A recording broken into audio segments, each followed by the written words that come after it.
everyone who've just joined the CADAF Happy Virtual Hour number 13. Just a reminder, we're going to start in a couple of minutes. Just a reminder that these talks are recorded. So if you don't want to show your face, you can turn off the video. But of course, we welcome everyone to participate also with their video on. And you're automatically muted when you're admitted. But you can use the chat to ask questions or comment on the topic. And either Elizabeth, my colleague, or myself will then stop and ask your questions to today's guests. We will give another minute for the latecomers and then we will start. It feels very dark where I am, but it's actually day. It's still a day. I'm not somewhere dark. Every time we do this talk, so it always feels like I'm in the dark place, but it's otherwise there's just too much light, too much Mediterranean sun. And yeah, my office back home is actually pretty dark, and I always feel like I look like a supervillain whenever I hop on a Zoom call because it's just like so dark in my in my office. Exactly.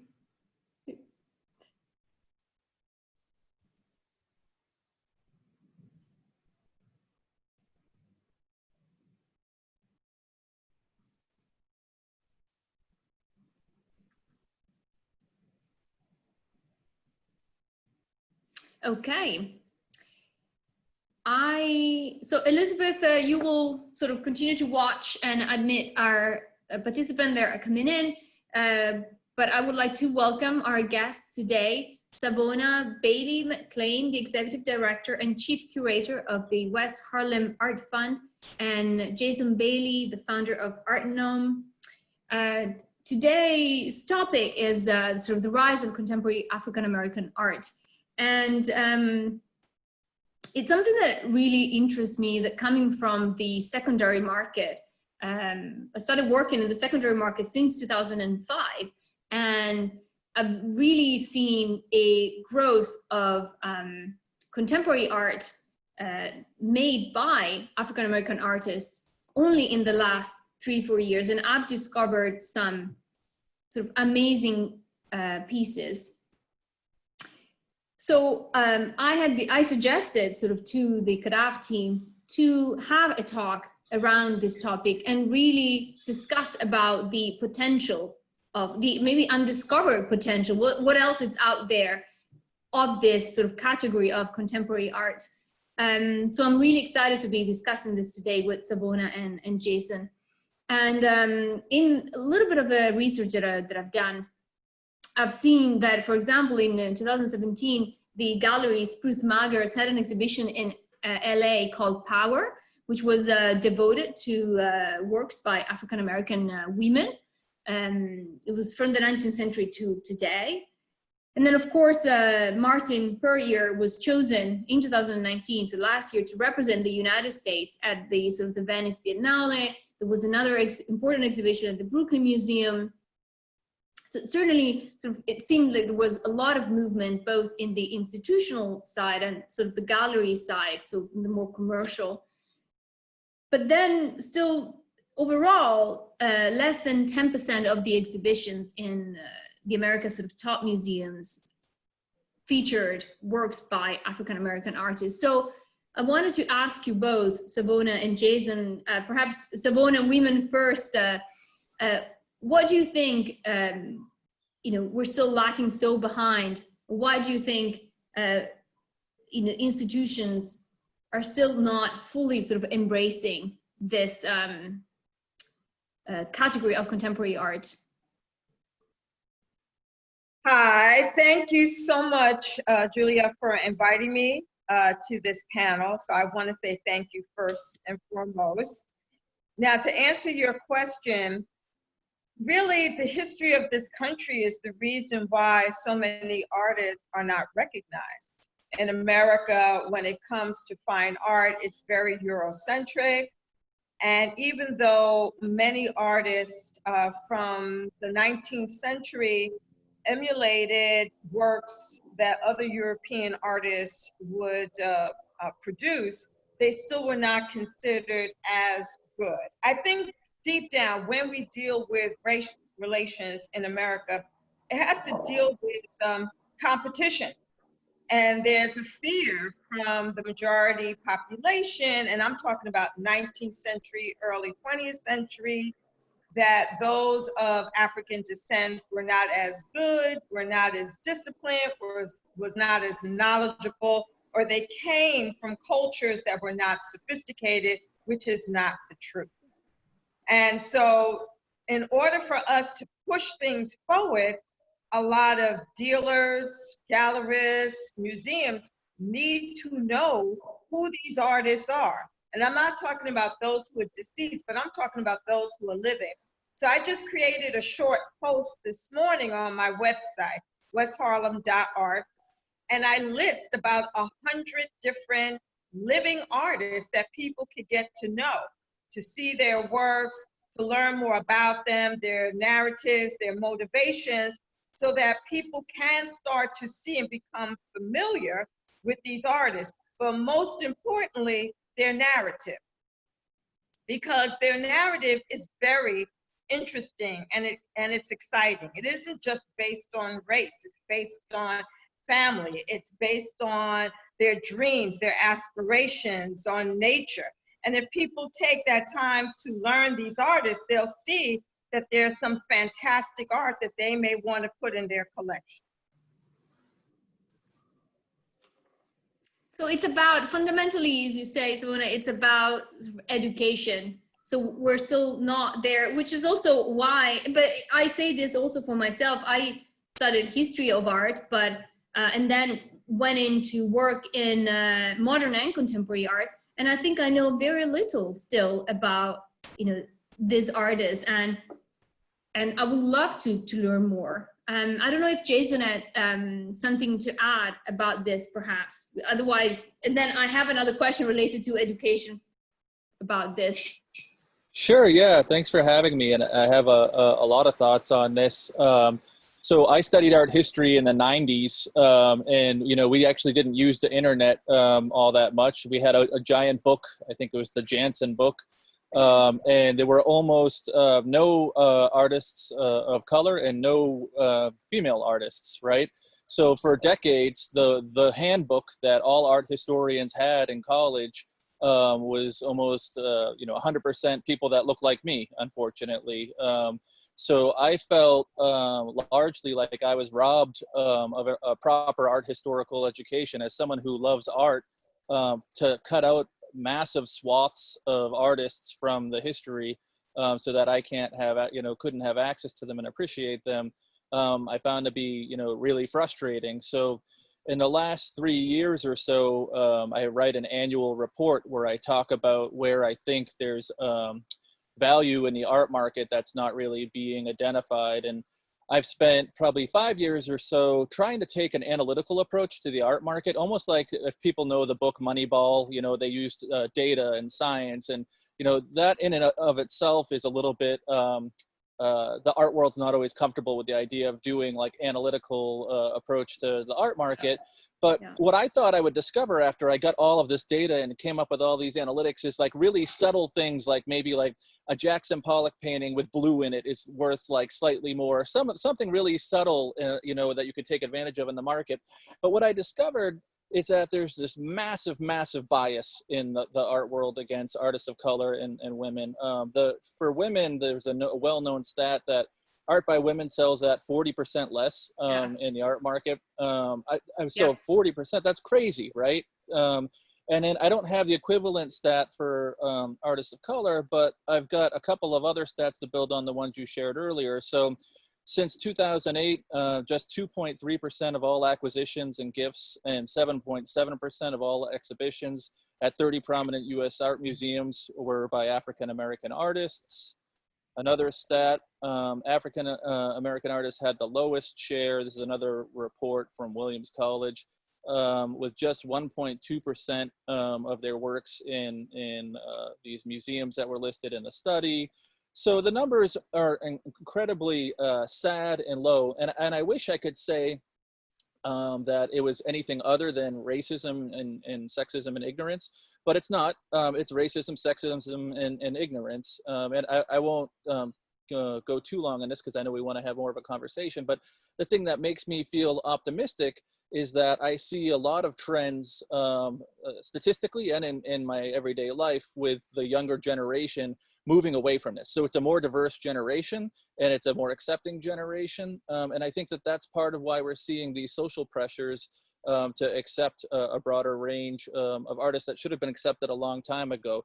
The last thing I'll say, and then I'll stop, is, you know, I've spent more than half my life in art school and around artists, and I've in studios, and I've never, ever seen someone's skin color or their gender have any impact on their ability to make art. So when you see a discount, you know, and I don't know how else to describe it, when someone's work is discounted that dramatically, if you're an optimist like me and you assume we're going to evolve to a spot where we're all treated equally, you can only assume all that work is going to go up in value, right? And it still has a long way to go. So I'll stop there. No, but a couple of points, both of you. One was the educational aspect, and the other one, which was definitely one of my question, was, is it a generational thing? So the change that we're seeing now, and more interest and the desire of actually discovering this art, which is, again, I mean, it's contemporary art, but of, you know, artists of color, is a generational thing. So that was, but you've answered that for sure. And I would be really interested in actually knowing from Savona who are the people visiting, for example, the West Harlem Art Fund. Or, you know, have you noticed a difference, Savona, in the last few years as the market, for example, grew? And, you know, what, Basquiat aside, because he's a bit of a loner out there in terms of, for example, prices on the market, but Kerry James Marshall is, you know, the leading, how would you say, when it's the person sort of leading up next to sort of someone else, but, you know, when he sold the work at Sotheby's past time for $21 million. So after that, was there a change, for example, in the audience? Was there more interest? Did people suddenly woke up to this art? I don't know. Was there a moment effectively that shifted the interest to these artists? I was just going to say, I was going to talk about Basquiat. So this is based on 2018, and I'm connecting to Jason. There was $2.2 billion that was spent on works by African-American artists over a 10-year period. That's basically 1.2% of the global auction market, which is at about $180 billion. Basquiat's sales was 1.7 billion of the $2.2 billion. That's 77%. Yeah. There are 5 other artists that fall behind him: Mark Bradford, Glenn Ligon, Kerry James Marshall, Julie Mayret. They fall behind him, as well as David Hammond. They take up another $200 million, and then everybody else follows after them. And so name recognition is a big thing. So Basquiat is known, everyone knows his story, his connection to Warhol. He sells, and so therefore he takes up the lion's share of the market. It has to do with, you know, publicity, people becoming familiar with these artists, their story. Mark Bradford has a great story. He gets a lot of press. Kerry James Marshall also gets museum exhibitions. So that helps with the sales. When it comes to other artists, it's been at a much slower pace. You have a number of artists who are doing well, but they could do even better. Kehinde Wiley is doing well.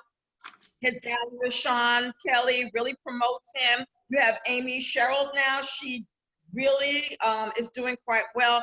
Got picked up by Holzer and Worth. So it's also that gallery representation that helps to gain that press, to get people more familiar with different types of artists. You also have celebrities who have been pushing the envelope. Swiss Beats, I really admire him. He has been going to different art fairs, developing his own eye, and now he has a stellar collection. I've noticed that Chris Rock is also doing the same thing. I've seen him at several auctions and, excuse me, not auctions, art fairs, where he too is developing his own eye, his own taste, and letting people know that. So that's why I made it a point to put a list together of living artists so more people could get to know them, because when you push them, then folks can start to see that there is a connection with their themes, their style, their coloring, and they really work in tandem with other art movements and artists who are doing similar things. And why not? That's the issue. Why not pick up an artist that you may not be familiar with? Why not a Richard Hunt? Well, he does big sculptures, or John Dowell, who does photography, or you may have Firely Baez, who does some very interesting works. Why not? So that to me is what's needed, pushing these artists forward so people can learn about them and consider their works. But to also speak to what Jason said, he's right. They're undervalued. And one of the things I like that Swiss Beats is doing, he is asking in the American market for artists to get a percentage when a work is resold. So as opposed to just that one time, each time the work is sold, they get a percentage. It helps them so they have funds to make more works, to be more competitive. So therefore, we have a much more diverse art market. Wow, yes. So, so many things that I would like to add on. So one of the things is, so you've mentioned galleries, obviously museums, the way that, you know, access to these artists, these new artists, for example, give them visibility, but also for us to know that they're there and be able to access them and contact them. But what do you think are, for example, for young artists, what are the best, potentially the best ways to get recognized? Is it public art? Is it actually being picked up by galleries like Hauser and Wirth? Is it now doing things on, you know, his or her own and develop Instagram and sort of technology and trying to be independent rather than linked to? I would really love to understand more about the opportunities that are out there for these artists as well. Gallery representation is pivotal. When you have a gallery representing you, they push you forward. They help you to get press. They help you to meet collectors. It's really, really pivotal. And though there are many galleries that are owned by Black dealers, they too suffer in the sense that they're trying to develop a market for their artists to sell the works. And it's a tough sell. People are looking for fame. They're looking for a celebrity to do the works. They're looking to get an instant uptick with their acquisitions. It's not like that. It should be that you're buying art because you love it. You want it in your home. You want to pass it on to your children, your family members. And that's tough because in America, unfortunately, those who are wealthy tend to have the freedom to do those things. Average Americans do not. What I do say to those who want to collect, start with photography. Start with ceramics. You could get price points that are much more reasonable, so therefore you could get your feet wet and you can start to build. Grow with an artist. Start with someone who's not known and grow with that person. They get to evolve. You get the benefit of their new works at great prices. So it's really about collecting, and it's about growing that collecting base. So that's not to negate that there aren't Black collectors. I'm just saying there are not enough of them. So therefore, we can see things change in America. I wonder what Jason has to say. Yeah, thanks, Savona. Yeah, I think we're in an interesting time where more now than ever, artists, regardless of gender or color, can actually take their own destiny into their hands a bit more with Instagram and things like that. I'll give an example. I'm big into digital art, and there's this whole blockchain art movement. And there's an artist who I'm a big collector of from Nigeria who goes by Prince Osinachi. And he, grew up with limited access to computers and doesn't have all the fancy, expensive software, but through his own creativity, was able to use Microsoft Word to produce these amazing, amazing pieces, right? And we live in a world where 10, 20, 30 years ago, or certainly pre-internet, there's no way I would have known about him, right? Or all these other people that are collecting his work now. But we've sort of democratized the system a little bit, because he can skip over, gallery. He does have some gallery representation now, but can go and represent himself directly to a massive audience through the internet, right? Now, that said, I don't want to overstate that. Look, it's hard for anyone to make it as an artist full time. I only know a handful of people personally who can, right? Most people have side hustles or other ways that they make it work.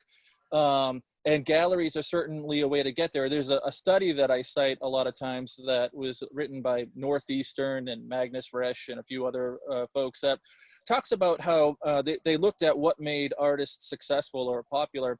And really the big thing that came up over and over again was access to prestigious institutions, right? So it turns out that there's a handful of galleries and a handful of museums. And if you get in those galleries and those museums, then you're going to become, famous. It has very little to do with the quality of your work, because there are a lot of great artists out there, right? And a lot to do with, to Savona's point, with exposure and according to this report, access to prestigious institutions, which we need to work on, because I think we don't want an art world system where if you're born in the wrong location or in the wrong socioeconomic bracket, your work has no shot, according to this report, of really ever making it up to the top, right? So I'm optimistic that that we can change this system. We don't have to perpetuate the old system, and there are a lot of new and exciting things being done, largely in the digital art world, because they're savvy when it comes to using these technologies to get their work out and kind of short circuit the traditional gallery system. And to your first sort of question, Julia, before you kicked it off, I think we're absolutely seeing measurable difference generationally in terms of what younger folks, how they look at the world.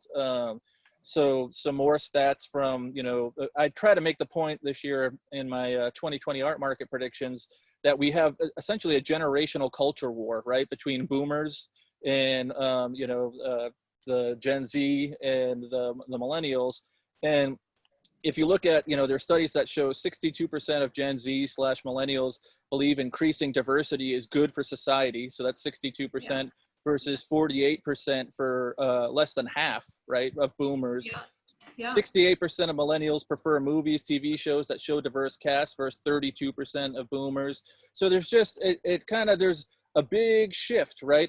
And my sort of warning, but also I think there's a lot of optimism there, is that these guys like Jeff Koons that break the records, right? Or Damien Hirst. Jeff Koons' whole reputation is built on this obnoxious 80s playboy, conspicuous consumption, right? And I don't think the younger generation, that doesn't play so well, right? Or it doesn't speak to the younger generation necessarily. Yes, I agree. Yeah, or Damien Hirst, who's cutting all these animals in half, right? It's kind of like this toxic masculinity thing, right? Like, is that going to play well when we're dealing with global warming in 10, 15 years? And, I don't think so, right? So not to get off topic, but I think we're seeing a massive shift, and a lot of what has been valued won't be valued, and a lot of what hasn't been valued will be valued. And I think that's a good thing. Do you mind if I also cut in really quick and direct our attention to the chat? Yes, please. I was going to do that. Thanks, Elizabeth. Go ahead. Yeah, Jennifer asked a question saying, could you talk about the practical steps needed to move away from Black artists as an art category while still recognizing Black-led and Black-centered movements and schools of thought? Well, truthfully, I've gotten in a lot of trouble ever since I started my organization because I refuse to limit myself to just artists of color. I have represented a variety of artists from different backgrounds. And so I would get hit on both sides. I would get hit by some who would say, why aren't you just showcasing artists of color? Then I would have other people saying, why are you showing as a Black woman all of these different artists? Shouldn't you be? And I think, you know, we're in a big world. Why shouldn't I represent all different types of artists of all different types of backgrounds? So I've always practiced that. But I do get pushed in a direction where people want to know specifically about artists of color because they are underrepresented.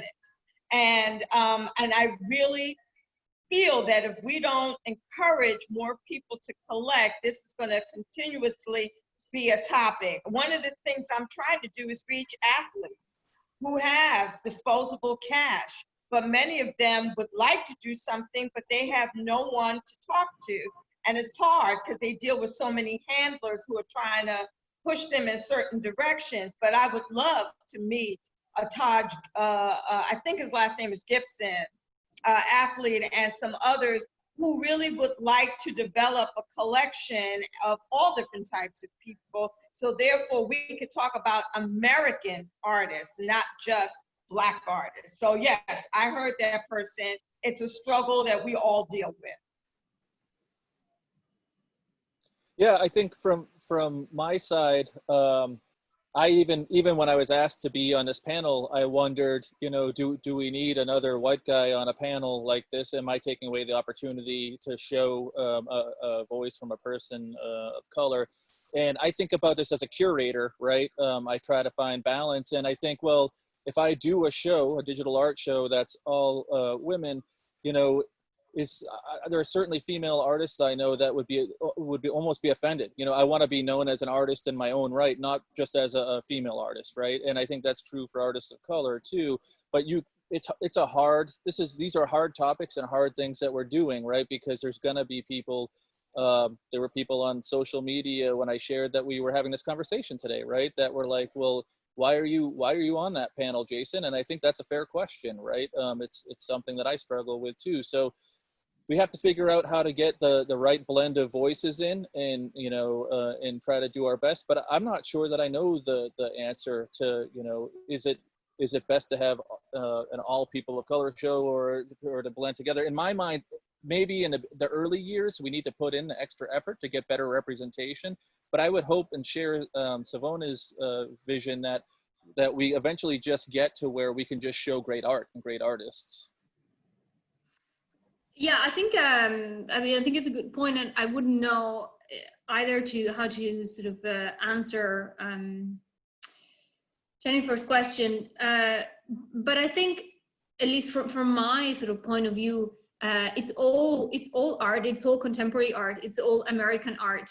Like there is Italian contemporary art, but even sort of within that, there are certain categories. So now at the moment, in order to talk about and perhaps discuss and represent an area of contemporary art that is still underrepresented, we feel the need to have a name for it. But of course, and I hope that we all share this, we all know that it's about American art, it's about American contemporary art, or it's about contemporary art or American modern art, but it is art. But effectively, it feels easier now to say, oh, what about, you know, art made by African-American artists, so that people will understand right away, you know, what we're talking about, etc. So I'm hope that in the future there will be no distinction, because all art will be at the same level, and you know, it doesn't really matter who made it fundamentally. But if you show the commonalities as opposed to worrying about race. That's Yeah. what you know. So for instance, this year, unfortunately, because of the pandemic, this was the centennial for the Mexican muralism movement. And President Roosevelt, when he was in office, decided to kind of, leverage that movement with the WPA movement. So you had a lot of artists of different backgrounds who were touched by the muralism programs that were going on in Mexico.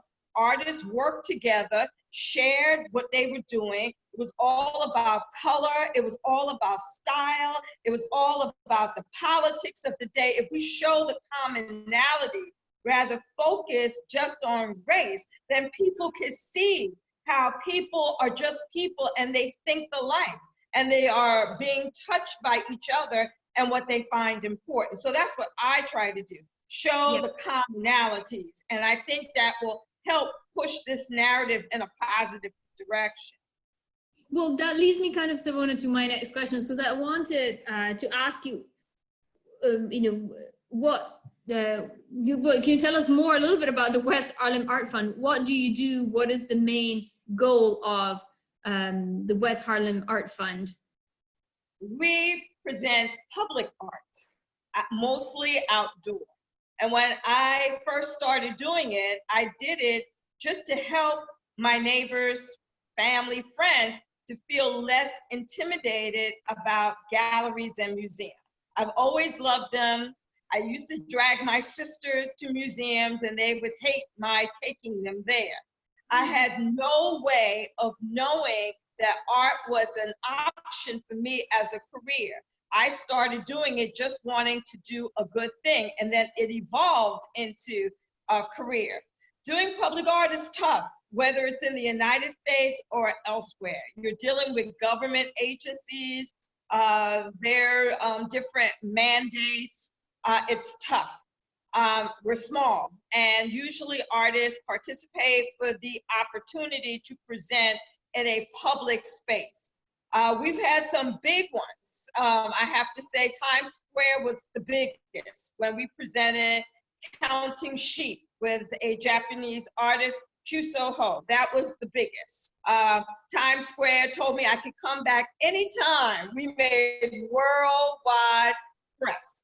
The next biggest one was in 2014, the H in Harlem. That was with a lighting designer where we suspended aluminum truss that weighed 3 tons from the 12th Avenue Bridge in West Harlem. It lit up and you can see it on the western side from New Jersey and on the eastern side as far east as Amsterdam Avenue. That was another big one.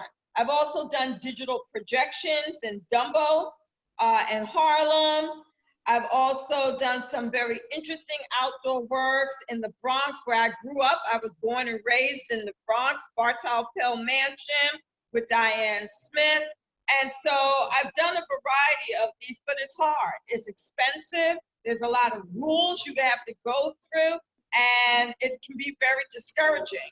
But we have done that. Right now we're on Governor's Island developing a residency, and we just got approved our first public art sculpture by Conrad Levinson. So I work with, like I said, with a variety of artists, different mediums, whether it's sculpture, mixed media, paper, sound, which we're about to do with Nadia Delane. So that's what we do. We're small, we struggle, and oftentimes I try to make sure that in neighborhoods that are neglected, that they get some sort of public art. Well, that's pretty amazing. I really hope to be able to visit anyway at some point when the world sort of opens again. But one of the things that I'm a big fan of is public art. And even though I come from a commercial side of the art market, and I really do believe also in that because it opens up to sort of new people collecting art. So it's great if more people own art, whatever the value. I'm happy. but also, as we said, it's public art is for me also a phenomenal way for artists to be known and actually make a difference to the environment that they live in. So I sort of share this passion, and I'm glad you are sort of promoting this. And I wonder if there is a way to do more, or if I don't know if Jason, you are aware, even for maybe some of the artists that are participating today, if there's any way they can have access to this. So Savona, if someone had an idea, for example, in this case for the West Harlem Art Fund, would they just sort of pitch to you the idea, or how do public projects such as these, come about? Did Jason want to speak first? Sure, I could talk a bit. I think that's a good question for Savona, but yeah, I mean, I would throw in that a lot of times when we talk about the art market, right, some of the pushback I get, especially from my mom, who's my emotional conscience, right, is like, why is it now when you talk about art, you're always talking about money and the market and things like that? And I think one of the things that public art can do, right, is pull art back out of this idea of things we own and buy and sell, and bring it back to its conversation and its roots around art as a form of communication, right? So a lot of times when I talk about art, I'm careful to separate the word value from price, right? So there's what people will buy something for, and then there's what the artistic value of, these are cultural treasures that help us understand, the world around us and communicate with each other. And that's sort of a separate thing from just the price. Now, why talk about the market and the price side? Because that is a reflection of how society does value on some level these things, right? So we've been talking about how exposure is a big part of what helps people become more aware of artists. And it's somewhat sad, but if you look at the top headlines for the last, 10 years for around art, it's almost always when something sells for an amount that blows people's minds, right? That's what gets the news.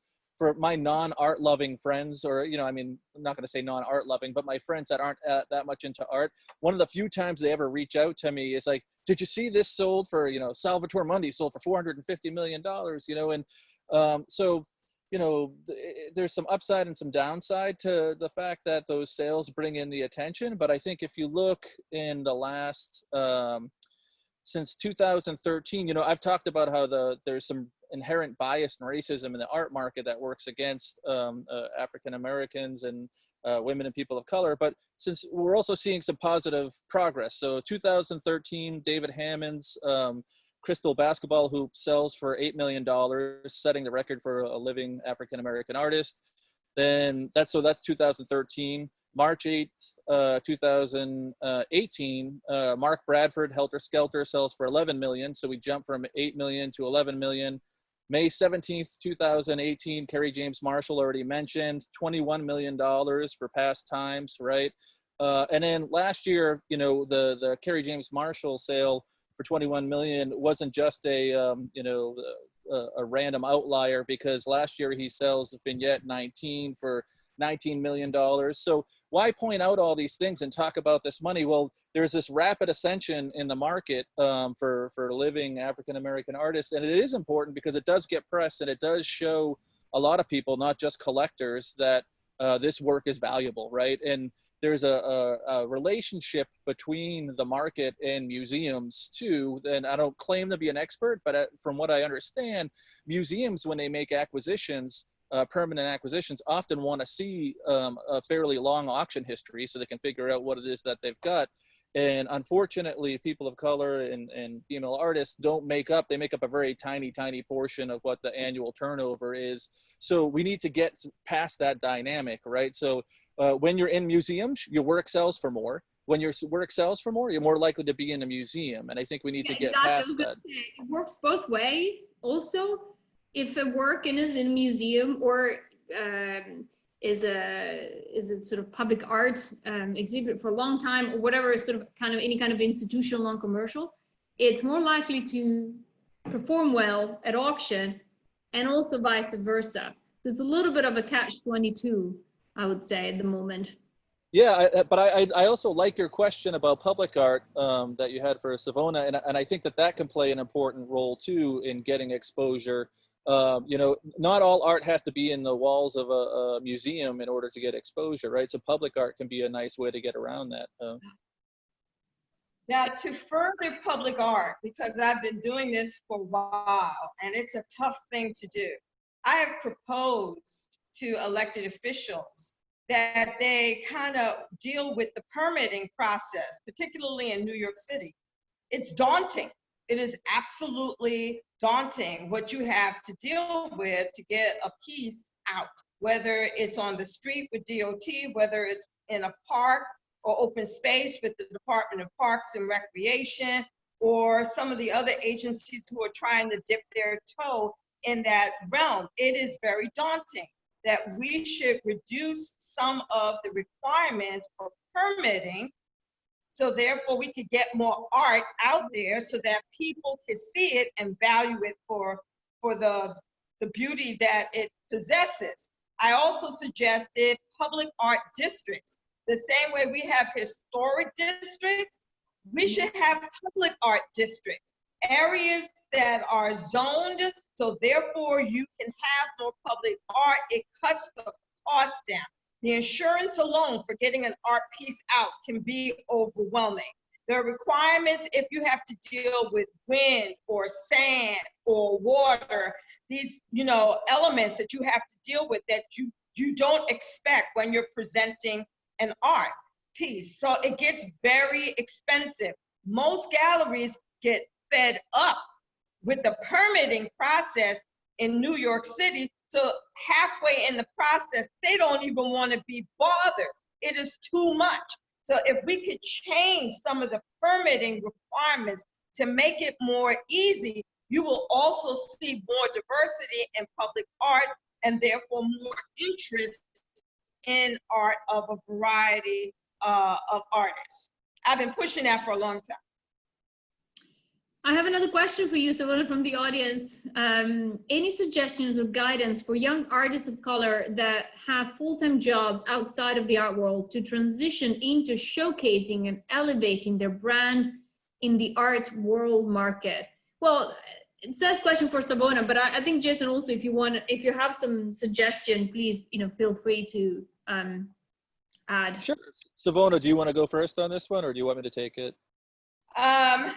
I'll just say briefly, it's tough.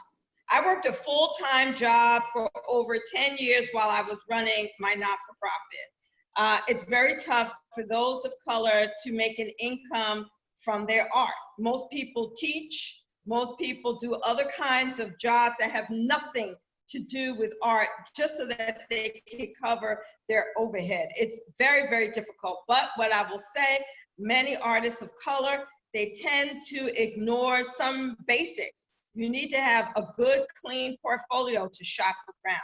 A website or a web page, that would be good.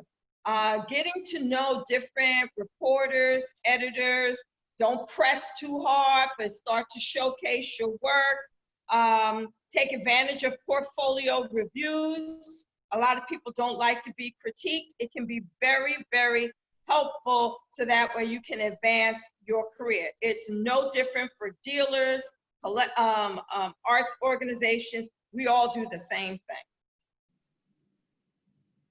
That's great advice. Yeah, so I'm sort of a failed artist myself. I graduated from art school in 2000 and realized that there was no way I was going to make it as an artist. And I went back and got an MFA later on because I missed being around creatives.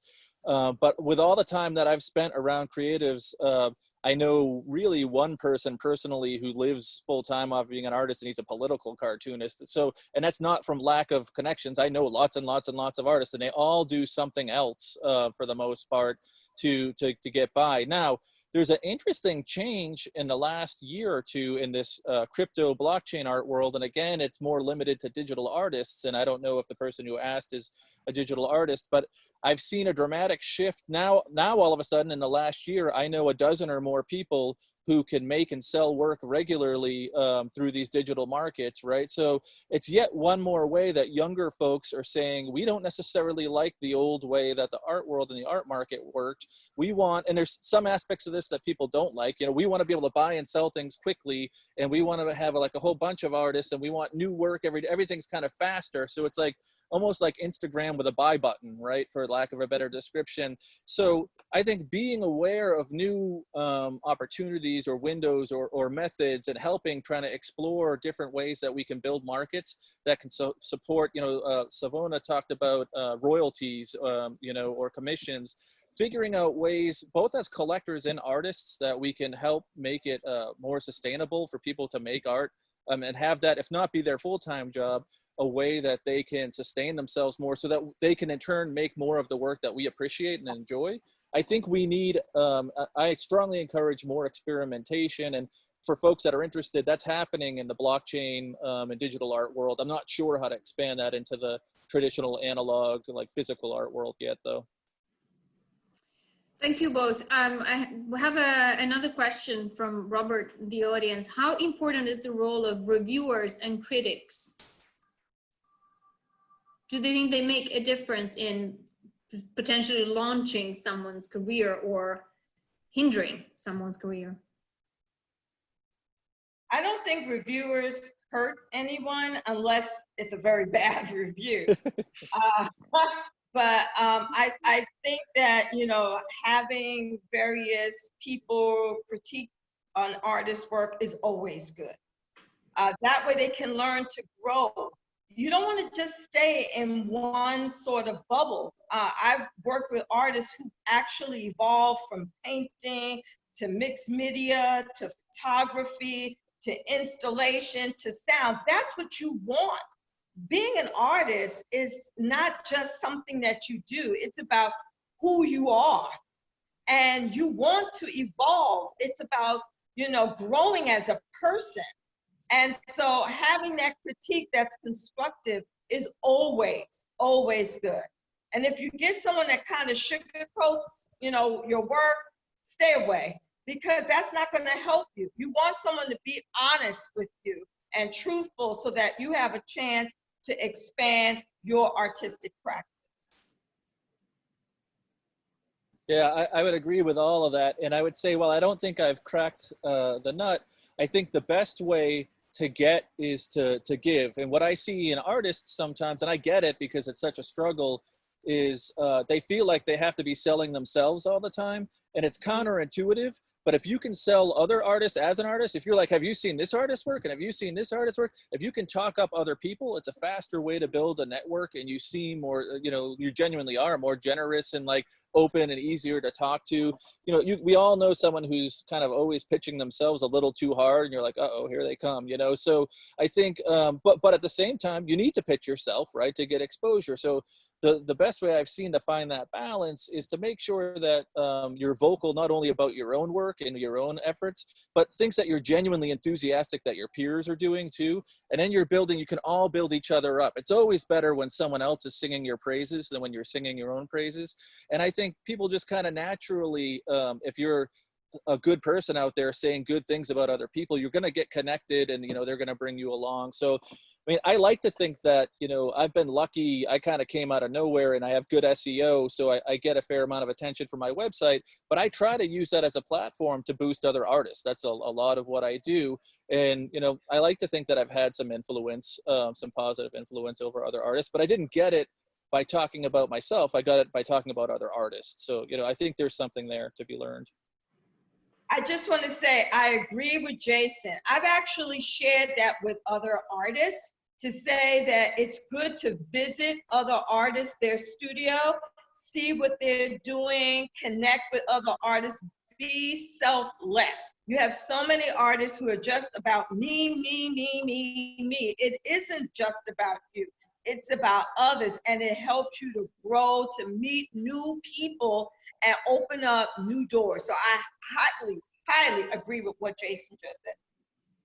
Thank you. Yes, yeah. Definitely support more a sort of sense of community among artists as well. Yeah, I couldn't agree more. I think Alison has a comment on just what you mentioned about sort of fast art, the new generation. So do you see things going towards some form of fast art, like fast fashion, kind of like Zara, I guess? Will the art world, as we know it, become haute couture? I like that. Yeah. So we'll see. I mean, there's a big debate. I was actually in a debate a few weeks ago about whether or not an artist can flood their own market or make too much work. I'm a big proponent of saying that artists should make as much work as they can and not worry about the market. I couldn't find any historical examples. You know, Warhol and Koons and Picasso have made some of the largest bodies of work, and they also happen to be some of the most successful artists. So I always say make more and more, but why I bring that up is because people tend to assume that if you make work quickly, that it's lower quality, and I disagree. I think some of the most energetic and lively works are made sort of quickly, but they're built on decades of experience as an artist, right? So what I would see as a trend is that the younger generations do want things that they're used to because they live sort of digitally native. They're used to everything going a little bit faster, right? And you know, in the old days, everything took longer, right? So this idea that maybe 2-3 times a year you have an auction season and we all go dressed up and sit around and sip champagne and watch and raise our paddles, I think that's going to go away. And any time of day, wherever you are, when you feel like it, you're going to have a large amount of art that you can bid on, just like, you know, like this. And you know, reselling art is generally, for reasons I understand, considered negative by the traditional art world. It's like, look, you should be someone who's protecting this artwork and the steward of it and helping bring the artist, you know, along. But I think what we're starting to see is that what flipping, which people, you know, is a negative term, but higher turnover or liquidity in the market for younger people isn't such a bad thing. And if you put on top of that a royalty, then it's actually good for the artist, right? So now you can imagine if the royalty is in place with a higher turnover, it actually gets us closer to some economic model where artists can actually support themselves. Yes, I have a question that just now, maybe we'll see if the audience has a question, but certainly I guess otherwise it's my last question. So historically we've always had obviously galleries as a primary market, or artists selling directly to collectors a primary market, and then auctions a secondary market. And you would only get to auctions when you had a somewhat an established market already. But now that things are changing also in the art world, and thinking about what we said now about accessibility and education, sort of, and knowledge also about African-American artists, why not have a direct platform, like an auction platform, directly, that you're bringing together all of these artists and studios and sell sort of directly without sort of gallery representation, sort of as a secondary market format, but really directly from the artists in terms of auction, and given more access to these artists? Because it feels that there is a sort of a barrier to entry still, like, which is knowledge about this artworks. Artists struggling to maybe get representation or get into institutions, or getting royalties for resales, etc. So maybe we should try and blend the differentiation between primary and secondary market as well, and help support and do something stronger and sell these arts directly and have a platform for them. Sorry, it's a thought and a question together. No, the issue in America, not in Europe, not in Asia, is that a lot of Americans don't see the value in collecting art. They'll buy maybe a print from Home Depot or Wayfair, but they don't understand why they should invest in an artist who's making something original. And I feel what's necessary is telling the stories behind the works and the artists so people can see. Our culture has shifted, and we are moving a tad too fast, where people are missing the nuances that make our culture unique.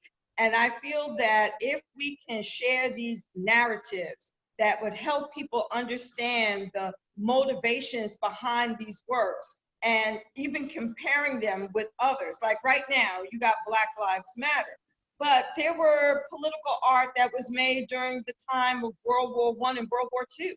And people were scared of fascism, and they were scared about the Depression, and how do we deal with these, human conditions. And if we talk about them and share it and actually have reflective conversations, we might get people willing to say that in addition to buying food and having clothes on your back, having a small piece of art is also important to you. And we're not there yet in America. We really do need to work on it. And it's hard. I thought that maybe if we use the internet to flood just imagery so that people can see, the dynamics of art, then they might want to find one piece that they would be most interested in and may want to follow that artist. So I still feel it's a culture problem in America. Right. Yeah, I would agree. I think some of the threat of this faster moving art market exploration is that people start to look at art as a commodity, like a poker chip, right? So it's sort of interchangeable, or at best, decoration. And I think Savona's point that for me, if art were just a poker chip or decoration, it wouldn't have changed my life the way it has for the last 42 years. The reason why I spend all day with art being the most exciting part of my life is because it ties back to history, like Savona said, and because it's a way for me to feel connected to the entire world, right? So those stories need to get out in a narrative. And I think part of the reason people get confused on art when they see like the famous black square or things like that, where they're like, well, how is that even art? They're seeing those things out of context. You need to see the full narrative of the artist's life. That's like the period at the end of a sentence. And if you don't read the sentence, the period's not going to make any sense, right? So we do need sort of an arts education component there. And then I would layer on top of that, and it's, again, this is just, it's probably just me being angry because I'm a failed artist, but I think we need, like, how in sports there's like the A League, B League, C League, and D League, and there's this natural system where it's not just you either don't make it or you're an art star, right? We need to have a ladder with multiple rungs on it instead of a ladder with one rung at the top and no way to get up, right? So, and that's not going to happen on its own, right? So I think we can systemically build out ways that, there's something after, and I certainly don't think all artists have to go to art school, but some way to get on the ladder that doesn't require that you be born with connections to the Whitney or something like that, right? And I hear a lot of people, and I do it myself sometimes, complain about the traditional art world, but I don't think there's anything stopping us from building another model. We don't need that model to go away for us to build a new model. All we have to do is say, we want to support artists, living artists that are working and doing interesting work, and share with others why we think they're interesting. And I think it's a bit contagious, art collecting. I know a lot of my friends and family, I think, collect as a result of my passion, right? And introductions to other artists. So, we can, I think we can build out some of that structure that's missing. I second that, yes. And I agree that collecting is contagious. It's also addicting. I collect everything. I collect Chinese vases from, I don't know, 18th century. They're slightly cracked, so nobody wants them, but I buy them anyway. So it doesn't really matter, but it gives you joy, of course. So yeah, the possibility of creating a new model and perhaps speak to a different audience, I think the possibilities are out there, and yes, so I'm hoping that others will take on these opportunities as well. And CADAF is doing it as well in a different way, maybe for digital art, for example, but there's nothing to stop for doing it for contemporary art of people of color, and making it finally recognized as it should. So I will, if you have Savona and Jason, if you still have a couple of minutes, I'm just checking the chat if there are more questions. Otherwise, we can sort of say goodbye. Yeah, No? I've got time. Thank you, because there is a lot of. I just want to be sure that I'm not missing anyone. Well, Alison replied and says, agreed, there is room for both fast art and haute couture. Indeed, mating for layers of art world and collecting can become addictive. Agreed. Yes, exactly. Well, if there are no more questions from the audience, I think we can thank Savona and Jason very much. I thoroughly enjoyed this conversation, and I hope we can have another one later on. And Savona, I hope to be really able to come and visit soon. Thank you. When the flights are open again, so to New York. Thanks for your insights and suggestions and thoughts. I want to visit as well, so hopefully, yeah, hopefully things will open back up soon. Exactly. We can do a tour. We can all meet. Yes. Thank you. Have a great everyone. Take care. Thank you for inviting me. Thank you. Bye-bye. Bye.